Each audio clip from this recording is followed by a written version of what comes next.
ইরানের পরমাণু ইস্যুতে রাশিয়ার সমর্থন। ইরানের পারমাণবিক কর্মসূচিকে শান্তিপূর্ণ আখ্যা দিয়ে দেশটির পক্ষে অবস্থান নিয়েছে রাশিয়া।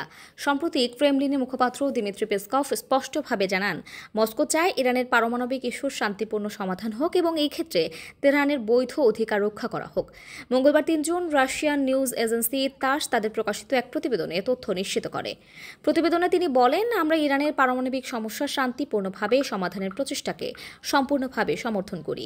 বিশ্বের প্রতিটি রাষ্ট্রেরই শান্তিপূর্ণ পারমাণবিক শক্তি ব্যবহারের অধিকার আছে এবং এটি আন্তর্জাতিক পরমাণু শক্তি সংস্থা IAEA ও বৈশ্বিক সম্প্রদায়ের কড়া নজরদারিতে হওয়া উচিত।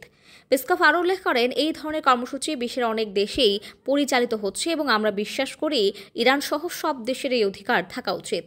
রাশিয়া ইরানের দেওয়া সরকারি বক্তব্যের ওপর আস্থা রাখছে, যেখানে তেহরান জানায় তাদের পারমাণবিক কর্মসূচির পেছনে কোনো সামরিক উদ্দেশ্য নেই।